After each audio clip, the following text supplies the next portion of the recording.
Hello everyone, this is Vanshika Tainwala, legal intern on the Lexis and Company, and in this video I will try to make things clear relating to the demand of dowry and dowry death, specifically upon dowry death.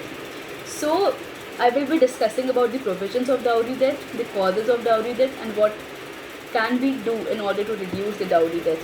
So the most common cause regarding the crime against women is the demand of dowry, and due to this dowry death occurs. In every family in India, we can see that there is demand of dowry.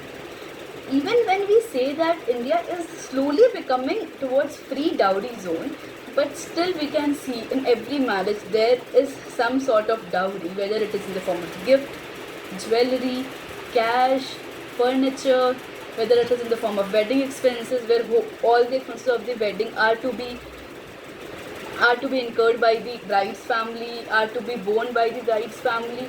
So why is it so? Why is India still lacking? Being such a developing country, and in some years we will be a developed country, but still the demand of dowry has not gone from India.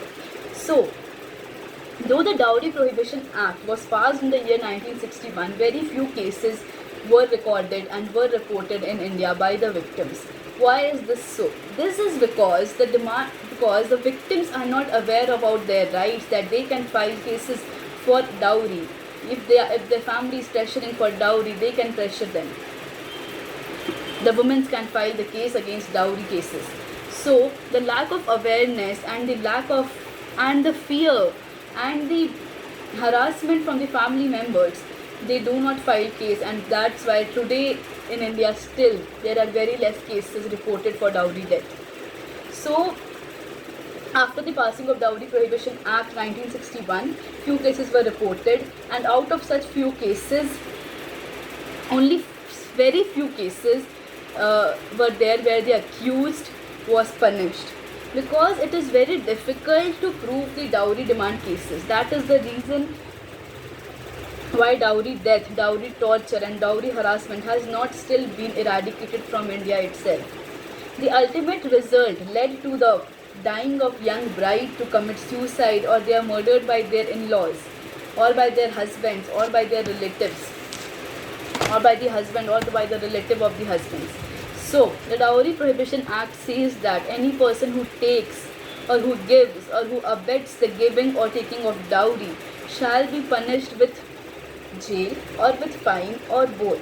An agreement for giving or taking of dowry is void, and it cannot be imposed in any court anywhere in India. So the dowry can be in any form of property or any valuable security, given or agreed to be given either at the time of marriage, or before the marriage, or even after the marriage, by the parents to the other party to the marriage, by the parents of either party of a marriage, or by any other person to either party to the marriage, or to any person at or before or after the marriage.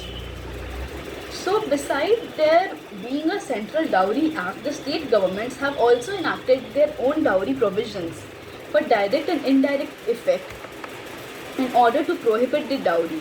For example, the Himachal Pradesh government prohibits more than 25 people in a party. The Punjab government has restricted the number of meals to be served to the guests, that is 2 meals, so that the expenses of the bride's families are decreased, and they are not pressurized to pay for the wedding expenses, and to pay for the valuable security, to pay for the valuable jewelry, property, or any movable or immovable item, any gift, anything. So the Indian Penal Code 1860 also punishes the bride burning, cruelty, harassment to brides. Section 498A of the Indian Penal Code is a very strong provision in the code after the year 1983. Section 198A of the Criminal Procedure Code 1973 fixes the procedure for such provisions for the cases relating to dowry, dowry death, burning, cruelty.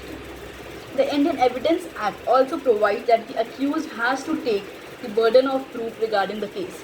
So in these types of cases, the Indian Evidence Act states that the burden of proof will be on the accused to prove that he has not done so, that he has not demanded dowry, that he has not caused the dowry death, he has not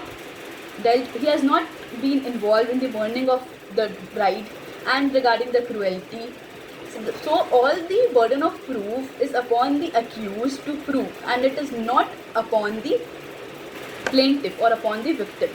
So when a case involves suicide by a woman within 7 years of marriage or death of a woman within 7 years of marriage under a suspicious circumstance, it states that under Indian Evidence Act that the court will presume that the accused is guilty of abetment of suicide, and the magistrate can hold an inquiry for such apart from the police inquiry. So there are cases where the Supreme Court became concerned about the Dowry Deaths Act and punished the culprits on the basis of dying declaration of victims before their death. So this was all for today's video, and I hope that you all understood the concept of dowry. Thank you.